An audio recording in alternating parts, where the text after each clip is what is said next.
Hello, I'm Philip Creager. We're recording a video about Padri. Since it's his birthday this month, I decided to do that.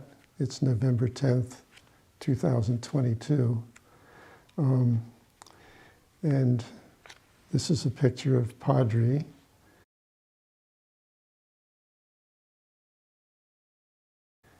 And it was taken in 1981, the year before he passed on. And it shows him in his stern aspect, you might say, which was how he would initially come across to some people initially. Once you got to know him, he was full of silent love that you would feel. In the picture, you see, is taken in the back of Old Mandali Hall in Meherabad, and he has his hand on a table known as Padri's table. That's where he and the local residents assisting Padri in Meherabad would get their mail, and it's still that way as of today, as far as I know. Let's see.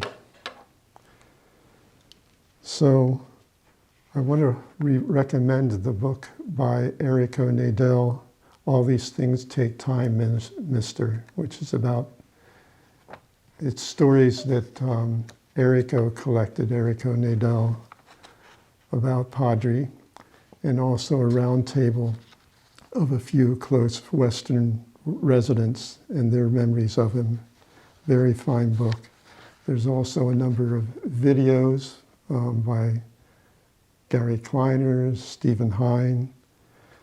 There's a very good one of Bob Street in Padri's bedroom / homeopathic office.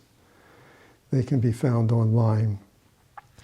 But individuals have their own stories that are not in these, that are not recorded elsewhere. So I wanted to share a few of my personal stories with Padri, so they don't get lost in the annals of time, and also meander a little bit about the days before the Pilgrim Center in the 70s, and a few other stories that people might not know, and a couple that are elsewhere, but they're so classic I wanted to include them here. So, Padri was one of what Baba called the 4 pillars of Meherabad, and they were Padri, whose real name was Faradun. Let's see, Faradun Driver, I'm sorry. But Baba named him Padri. There was Vishnu Master, there was Adi Keirani, and Pendu. Some people have fantasized that there are other pillars, and you could make that argument, but these are the ones that Baba called pillars, and they certainly were. Padri was the overall manager of Meherabad, the custodian of keeping things the way Baba would want. Let's see. So I remember Mansari saying that they should just put one thing on his tombstone. I don't remember whether it was service or selflessness or selfless service, but it was something like that. And she would repeat that. Okay, so my stories stem from the mid to late 1970s. I had 3 visits, one in 75, 77, then 78, 79, and 79, 1980, to give you a frame of reference. And they ranged from 3.5 to 4.5 months, and I kept diaries. So, of course, memory can fade or change, but if you go back and see what you wrote at the moment, it clarifies. So, let's see.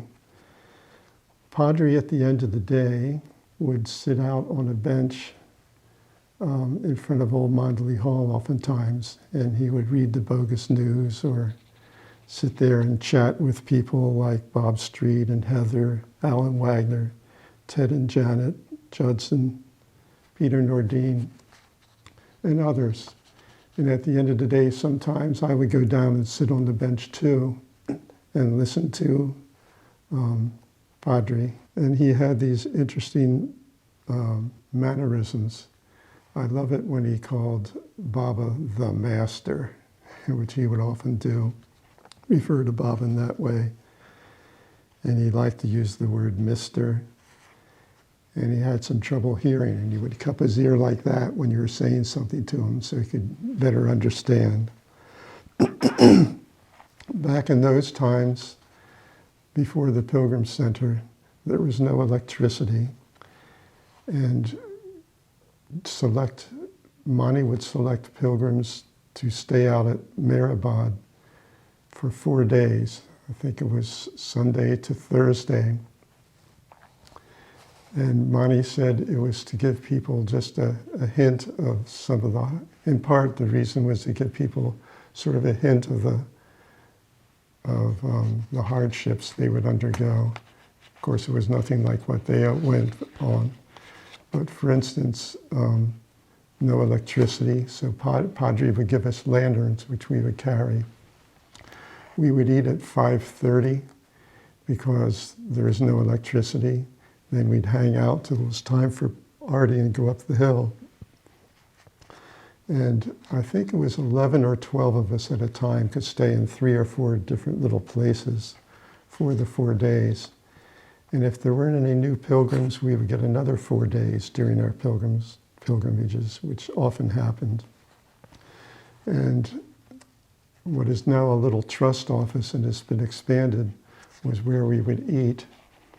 And there were benches. It was like a picnic table, no backs on the chairs, of course. And back in those days, we tended to get sick more often than pilgrims do today. There was no bottled water, for instance. And of course, we weren't exposed to the same bacteria and viruses as flourish in India at the time. But Padri would cheat us. And I'll tell a story in a little bit about his treatment, his homeopathic treatment. Let's see. So, of course, most of the time we lived in town and at various places. And mostly I lived at a place called Meher Colony, not the current Meher Colony, but Akbar Press, which is on Station Road near the ST bus station. And it was pretty rustic. We were all getting sick, and water would, one day I think it was Chris Pearson finally opened up the plastic buckets with spigots on it to see if maybe it wasn't that clean inside the water storage. And a dead fish was found, a little dead fish in one of the water, and also a black slime around the inside of the orange bucket spigots. And he fortunately had alcohol and swabs, and we stopped getting sick, not quite as much. The person that cooked for us had cooked for Baba, wonderful cook, squatting over this little like Bunsen burner type affair and whipping up great dal. Her name was Kawi, and she had teenage servants, Shahar, and others. And it was wonderful. Anyway, what was I going to say about that? So yes, so most of the time we were living at these places like Meher Colony or Akbar Press, a place called 7 Up, East West. Vilus, if you wanted more comforts. It's more expensive, of course, but it fits some people's needs. I think that was 65 rupees back in the day. Meher Colony was 8. And people found their place. And we would go out. If we weren't going out to Meherabad, we'd go out to Meherabad for the day in rickshaws. This is before cell phones, of course, and even much in the way of landlines, and spend the whole day there. And at the end of the day, unless you had told a rickshaw to come back in from town to take you back, we might take the bus back in, and that's what I would do. So the bus from Lower Meherabad into Ahmednagar was 50 paise. That's half a rupee. And one day I was waiting for the bus to come, and it didn't stop. So there's no telephones to get me back. I have to get back into town. There's no rickshaws. So what to do? So I start hitchhiking, which in India is not thumb out. It's like you go like this, and nobody's stopping. And it's getting dark. All of a sudden I see Padri tromping out into the road, and I thought, oh man, he's going to give me hell. And he says, "What's the matter, Phillips?" He thought my name was Phillips, and I liked it, so I never disabused him of the notion. There are Bible lovers to this day that still call me Phillips. So anyway, so I said, well, you know, the bus didn't stop for me, and that was the last bus. I was there on time. Padri says, "I'll take care of it." And he goes out in the middle of the road. This is the road by the Dooney Fire there in Glory Shai's tomb. And he waves down a tractor. You know, this tractor has one seat, but there's 3 Indians on it because there's 2 Indians on the metal wheel covers. And then Padri talks to them, and then he comes back to me, he says, "Give this man 1 rupee, and he'll drop you off right in front of Meher Colony. Jai Baba, Phillips." So I hung on for dear life, bouncing like crazy, and got back, thanks to Padri. He wasn't upset with me at all. But there was another time, and this may have been the first time I met him, and I was coming out for my first 4 days at Meherabad. And we were supposed to have arrived at a certain time, put our luggage inside if we were leaving, to make sure the door was locked and that someone was inside. Well, there was no one inside, the door was locked, I couldn't put my luggage in, and I had been 10 minutes early, but by the time I found Padri, all he saw was this kid that appeared to be late dragging his luggage around Meherabad. And he got right up in my face and blasted me. But I figured I hadn't done anything wrong. So I stood up for myself and explained the situation. He says, "Oh, all right, come on then." And he took me back to the place, unlocked the door, put my luggage in, and everything was okay. So let's see, some other stories. One day Padri had a relationship with the nearby villagers in Arangowan, and they really looked up to him. And if they couldn't settle their own disputes, they would naturally go to Padri, and he would settle them. And he could be fierce, Padri, as mentioned before. He had that Jalali aspect, Jalali meaning kind of fierce, but also regal. And as I was walking by, I saw this group of women squatting around him, and I don't know what the situation was, but there was a man there, and Padri gave him a tight slap.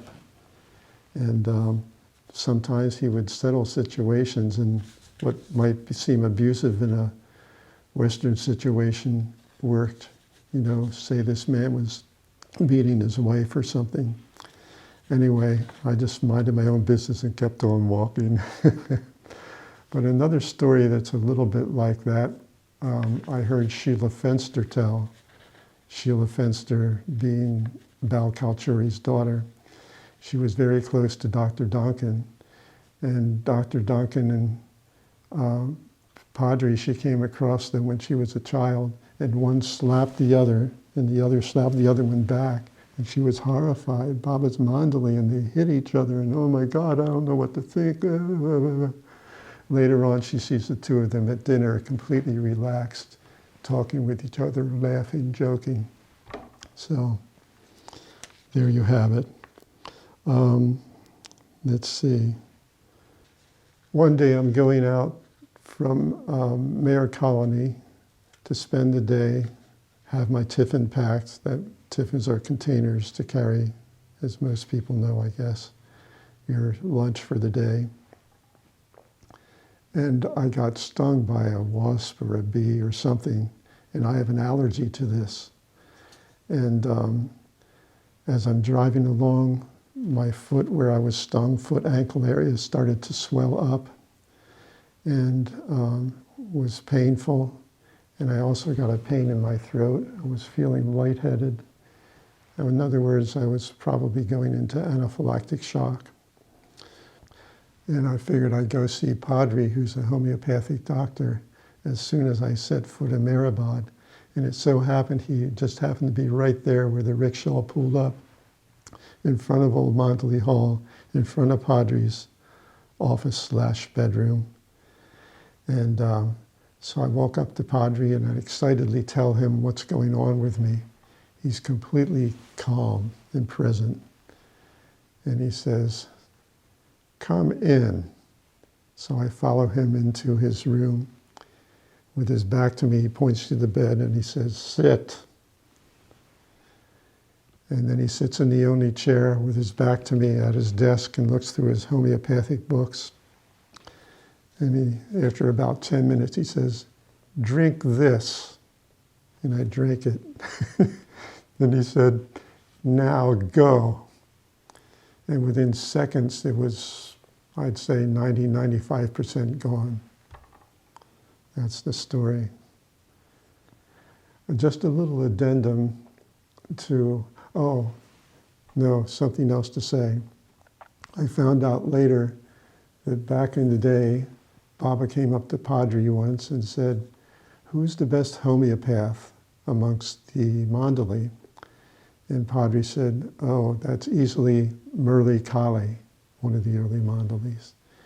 And Baba said, "That may be so, but if I'm ever to be treated homeopathically, it is to be by you, Padri." And of course, Padri is the one who treated us. So, and then of course he trained Bob, who also treated us, Bob Street.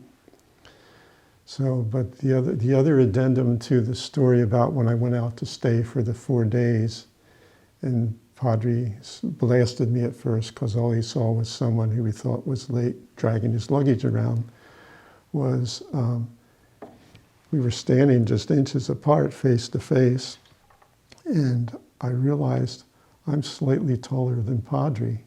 And Padri is such an imposing figure, you would think he's like half a foot taller. Anyway, what a guy.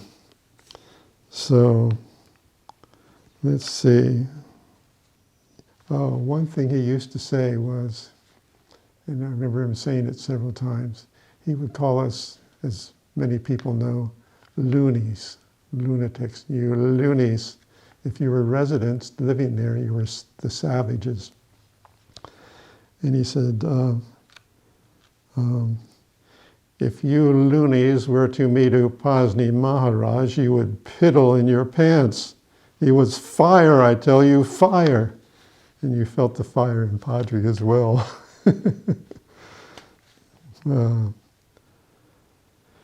One time early on, I was just getting to know Padri, he said, "I don't know why you loonies go up there and bang your head on that marble slab." I thought, that's why I've come here, you know. And then one day I saw him up at the tomb bowing down. Then I saw him up again at the tomb bowing down.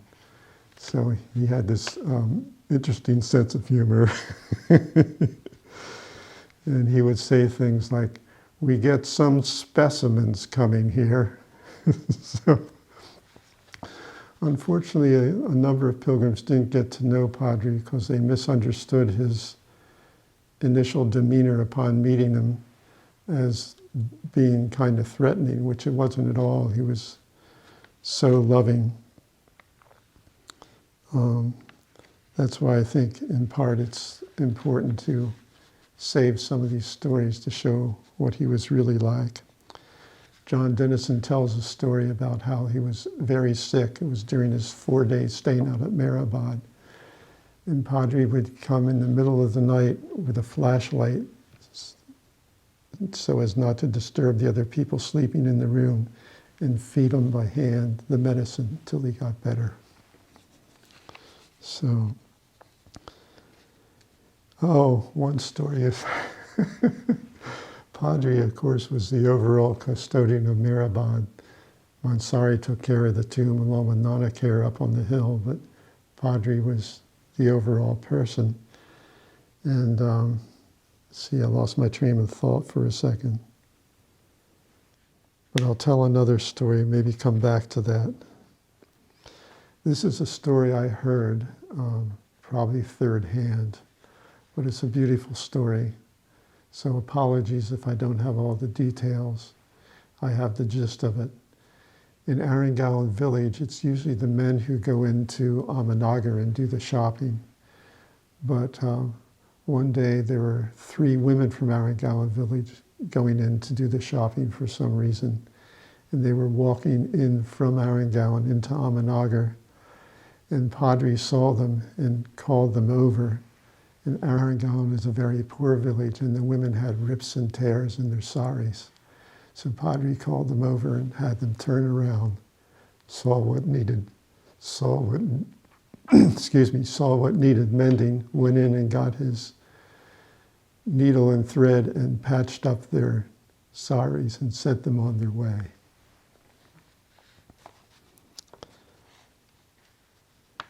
Oh, this is a story I was going to tell about Padri before and lost my train of thought. So it took place actually in Lower Meherabad. Padri also was overseeing Muhammad the Must. And sometimes Muhammad the Must would be in fiery moods, and unless you were someone that he knew, you were supposed to stay away from him. But I had a fancy, I liked watching him every now and then and sitting near him, so I thought, I'll just go really far away, he won't even know I'm there, and look at him from behind a bush, which is what I did. And in those days, he would stand on the back of Old Mandali Hall and run the water from the spigot and do whatever he was doing there. And so I was just watching him bent over the spigot, doing stuff with the water. And all of a sudden, Minu Barocha walked by. Minu was a resident living there, met Baba way back when, and he was the electrician, so he was wiring things up for the future for Meherabad, for when they used electricity. And anyway, as Minu walked by Muhammad stuck out his head and with a grin on his face, said, whatever, in Marathi, and then went back to focusing on the water. And Minu laughed, and I figured it was safe to come up with Minu there, near Muhammad. And I wanted to know why he was laughing. And I said, "What's so funny, Minu?" And he said, "Muhammad said that you, Philip, are a madman. There's no hope for you. You will not progress. Give up."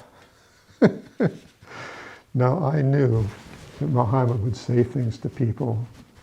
You're a cobbler from Lahore, which I guess was a big put down, and other things like that. So I said, "Well, Minu, ask him, what should I do about it?" So he asked Muhammad. Muhammad puts aside the whole water thing, cracks another big grin, and says something that's longer.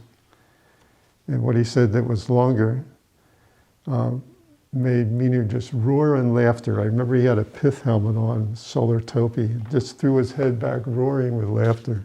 And he said, "Muhammad repeated that you're a madman, there's no hope for you, give up, you will not progress." And so I was enjoying the fun too. And all of a sudden, Padri Kaka comes by. Padri says, "What's going on here?" And Minu tells him, and he says, "I, mister, we are all madmen except for these musts." So that's the story. And if you think about it, I mean, you don't have to think about it this way, but as long as we think that this myopic world, this gross world is real, that's a form of madness. And there is no hope for who we think we are progressing. We're not really these bodies, male, Philip, whoever. We're God. There's no hope for you. You're a madman. There's no hope for you. Give up. Surrender. You will not progress. Who I think I am will not progress. I need to surrender, give up. Anyway, even if it's literally true what Muhammad said, I enjoyed it.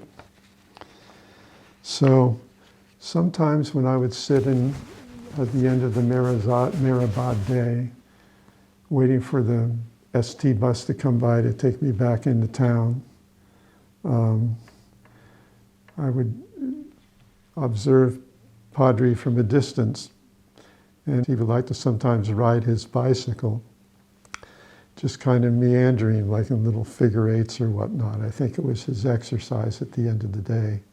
Of course, he also had his motorcycle, and he just would be reading the paper. So there's a story I just thought of that Peter Nordine told me. It might not be in print. Peter Nordine has a lot of great stories, probably the best historian of the Meherabad days.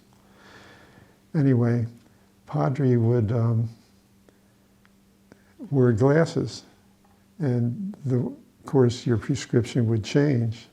So what did he do to get new glasses?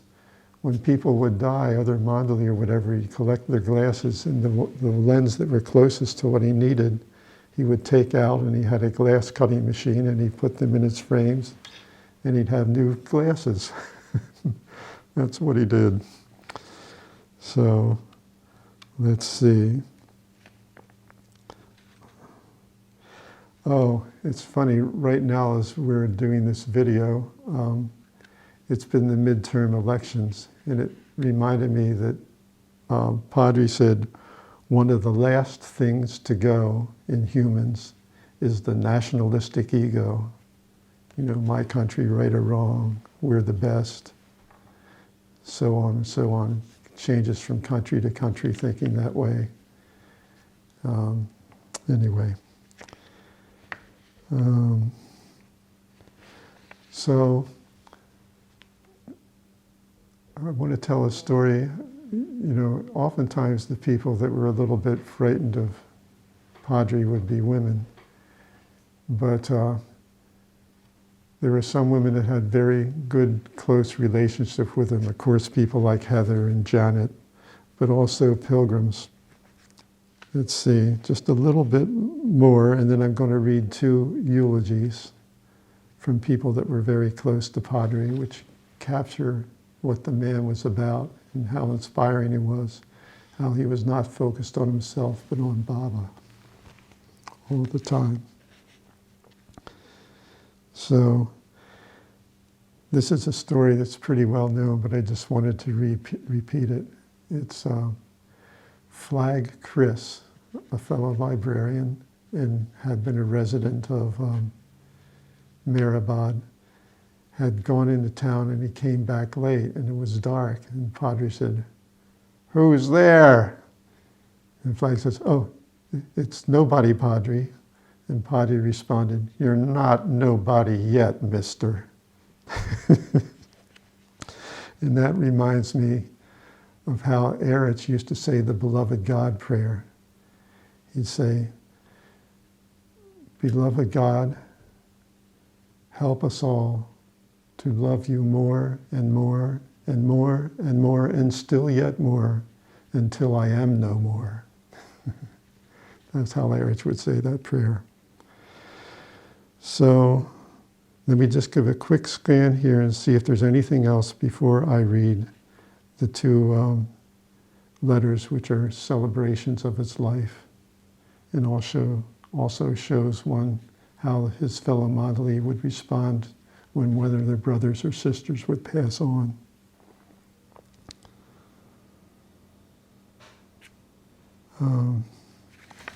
Okay. This first of the 2 is by John Myjack. He lived there for a while, was a night watchman. He's an excellent writer. He calls the piece that he wrote about Padri died in 1982, by the way, In Him Ever After, a personal account of the events around Padri's death by John Mijak. That Saturday morning, as I waited for the bus to Meherabad, Padri happened to come by and pause for a few moments on the front porch of the Pilgrim Center. Lean and old, a scarecrow of a man really, yet in that frail frame, he held more power and authority than anyone I had ever met, and all of it was for his beloved. He gave one flick of his hand, a gesture so reminiscent of Baba that I gasped. Then he left, leaving that image indelibly etched on my heart. How fitting that my last memory of Padri should remind me of the true beloved. Later that day, as I was chatting on the veranda at Meherabad, Mani came up and told us that Padri had gone to Baba. As simple as that. No tears, no wailing. As unexpected as the news was, no one went into shock. Instead, plans were being made, questions asked and answered. Is there a casket? Who will order the flowers? What time shall the funeral be? Who has been notified? Who has been notified? Look at them, I thought. They go on as if it were nothing. Padri has died. Isn't that wonderful? It's a little hard to take, that tack, when you think of who has died, I thought. Ah, but who has died? Whose slave was he? What great fortune is his? My grief had blinded me to theirs. For in the midst of the pain of loss, they continue to live the life as Baba would have them. Mani was deeply struck, yet as always in her behavior, she served not her own feelings, but her beloved master.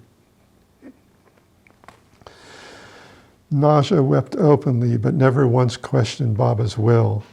Then I thought, it is we the living who should be wept for, not those who die in him. Later, as I passed Pendu in front of Mandali Hall, I could see that the loss of one of his oldest friends in God had wounded him deeply. Yet he called me over to ask if I was all right, and then told me to see to those residents who were most attached to Padri. What lions of love the Mandali are, I thought, to show so much concern for others in the midst of their loss. That the Mandali loved Padri deeply was evident, but even more evident was their love for Baba. Soon after, we all gathered around the Rahuri cabin in Meherabad, where Padri's body had been placed. When I first caught sight of his outer shell, again I gasped, for the absence of Padri I felt so keenly was filled with the presence of beloved Baba. Mani and Goher arranged a few flowers, wiped his face. Then the Mandali led us all in the Master's prayer. I, for one, have never felt Baba's presence so strongly. That prayer, said for the glory of God only, was far more apt than any discourses or eulogy could have been. Arrangements were made for the funeral in the morning, and they returned to Meherabad, leaving Meherabad full of Baba's presence and the poignancy of the moment. A number of us kept watch with the body throughout the night. Still others worked to build Padri's casket. Rather than buy one in town, the casket was fashioned from materials at hand, fitting tribute to one who would often say, "Simplicity itself, nothing fancy, mister." As the night passed, some kept jop, the repetition of God's name. Others sat in silence near or in the cabin. Some of us talked about him, remembering the bits and pieces of a great life we had glimpsed. For my part, I can say that despite myself, the longer I spent near his body, the happier I became. And there were times when I could almost see, like the fading Cheshire cat's, Baba's smile. Finally, morning came, and with it the Mandali and hundreds of people whose lives had been touched by Padri. Many of the villagers from Arangowan were there, for he was as a father to quite a few. The Master's prayer was recited again. Some songs were sung. Mani led us all in singing the 7 names of God. Then those men who had most intimate dealings with Padri each took turns to nail the coffin shut. Some of Padri's servants wept bitterly, as all were tempted to do. Yet Mohammed the Must said to one, quote, "Padri has gone to sit next to Baba." As Padri himself would have said, the old horse has run the last lap. Were it not for the sustenance and compassion of the God-man, we all surely would have been overcome by the loss of this great man. Quickly then the coffin was carried to the grave next to Adi's and lowered in. Roses were scattered on the coffin, and then the dirt filled it. The women Mandali went up the hill to garland Baba's samadhi, then came back to arrange flowers on the ground. Long before noon, everything was finished, and the Mandali left. The crowd dispersed. Life goes on. Yet in the silence of Meherabad, in the void left by Padri's passing, if you listen carefully, one can hear the voice of God and feel his presence, if anything, more clearly. Perhaps everything can best be summed up by the quote that hangs over the entrance in Mandali Hall in Meherabad, one of Padri's favorites, quote, "Those who lose their all in me find their all in me ever after, Meher Baba." And this second eulogy or celebration of Padri's life is written by Heather Nadal, called Salute to Padri. And it's written up in some newsletter from Meherabad, I believe, from years ago. Heather writes, "I had intended to write this issue about Meherabad development, and Baba, as usual, had the last word in his own way. For what could be a more major development at Meherabad than the passing away of Padri? He was the caretaker, the longest-term resident, 60 years, and most of all, the primary custodian of the Meherabad atmosphere that Baba created in his early years here." I'll just pause for a second to say that Padri used to refer to Baba in the early days as living fire. Born Ferradoon driver, Padri died, as many of you know, from Mani's cable of heart failure on 13th March. That would have been 1982. He was sitting in his chair on the front veranda of the old bungalow at Meherabad with his feet up. It was a peaceful Saturday afternoon, one of those quiet days he loved best. He had been dictating a letter to Bob Street about requirements for the homeopathic dispensary. When Bob asked how he wanted to close it, Padri paused and said, "Sincerely yours." Then, within a few seconds, he expired, fulfilling his own words, "When I go, I'll go out like a light." The day before Padri died, Gary Kleiner asked him to talk about his life with Baba on video.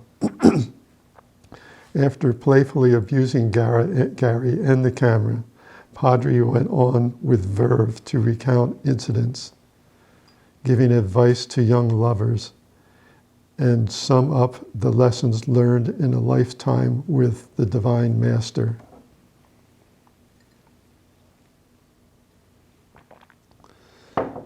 I'll inject a little thing from that film that is not in the letter. At one point, Gary or somebody asks him, "Are you happy, Padri?" Like, "Now are you happy?" And Padri says, "Intensely happy." That same evening, 12th March, Baba lovers gathered with Padri at Lower Meherabad for the lighting of Baba's Duni. Many had their last glimpse of Padri there, and some real Padri-style humor.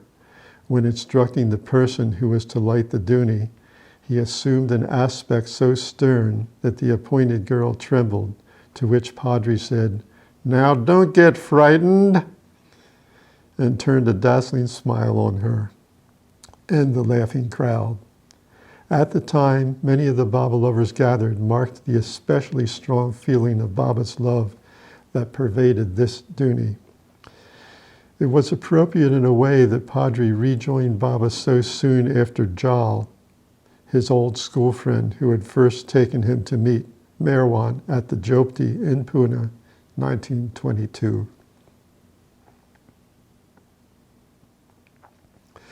Once when Padri was recalling those early gatherings with Baba, a young lover asked, "What was it that attracted you to him at first?" Padri smilingly replied, "Charm." I remember Margaret Krask would say the same thing. From that time on, Padri followed the master wherever he led, from Pune to Mandali to Arangawan to Persia, through India to Ahmednagar, where at Happy Valley Padri gave him his name, Padri, pronounced Padri, because of his stature and white clothes made him resemble a priest. There's another reason that I'm not going to mention for his name, a double meaning. Of Baba at that time, he would later say, "I tell you, he was fire then." And of the many who came to Baba for darshan and often material help, he would say, "All shipwrecked humanity. Oh, we saw some specimens." Padri was with Meher Baba the first day he came to the abandoned army camp that was to be Meherabad, and he was to be an integral part of its development afterwards. In fact, Baba named Padri one of his 4 pillars of Meherabad. He was a conscientious steward of the place for Baba over 60 years of change, especially during the later years when Baba shifted his residence to Meherabad, and in the years after Baba dropped his body, when Padri continued to be the manager at Meherabad. His stewardship was in caring for and nurturing things. He looked to the welfare of the old Meherabadians. By the way, I'll mention some of them. There was Dr. Alul Kambata, who lived there, and she ran the TB clinic in Arangawan. There was Sushila, who she would refer to herself as being Vishnu Master's brother, or what really cousin brother, as they say in India. Of course, Mansari was there in Upper Meherabad. Kaikabad, Baba's Mandali in Upper Meherabad, along with his daughters. He had a daughter named Mera that's buried along with Baba's, well, anyway. And Gulu and Jalu were 2 of his daughters too that lived there. I think I'm missing a couple of people, at least. Anyway, so 4 pillars of Meherabad.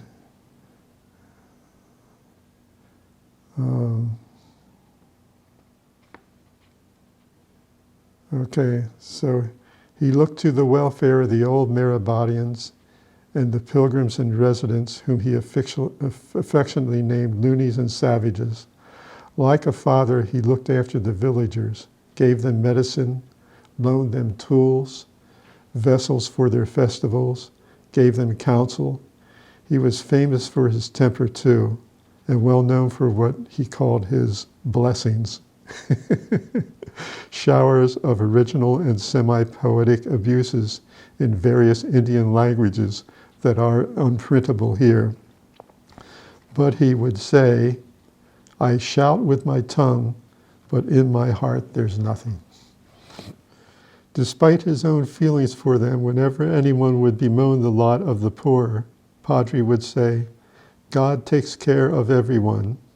Now I remember Baba saying, I love most the poor. He planted hundreds of trees, looked after countless animal friends, dogs, cats, mostly orange calico. Orange was a favorite color of Ericos too. Fishes in the wells, assorted wild birds. I remember a visitor once remarking in astonishment, Padri's feeding the ants. He loved nature, sunrises, sunsets, had numerous books on stars, the planets, birds, tigers, wolves, Roman history, recipes, Persian and Urdu poetry, medicine, and motorcycles.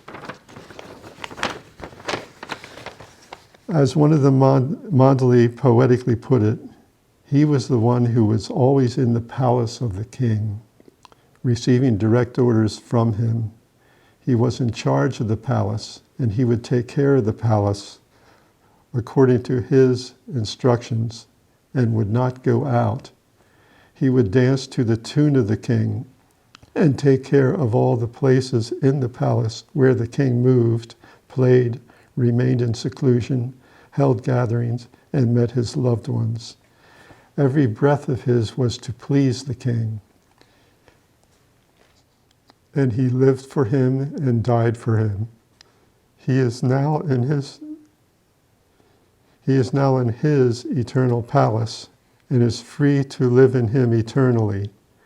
He was the fortunate slave of the king, and though he was all along happy to remain a slave, his slavery was to make him a king. What could you say about Padri most of all was that he was all in all for Baba. And it showed in everything he did. His personal touch in everything at Meherabad now seems startlingly alive, filled with his love for Baba, and so more charming than ever, which makes us miss his charming, spontaneous self, then feel how tired, how worn out he was in his beloved service. And now with him at last, how free. Avatar Meher Baba Ki Jai.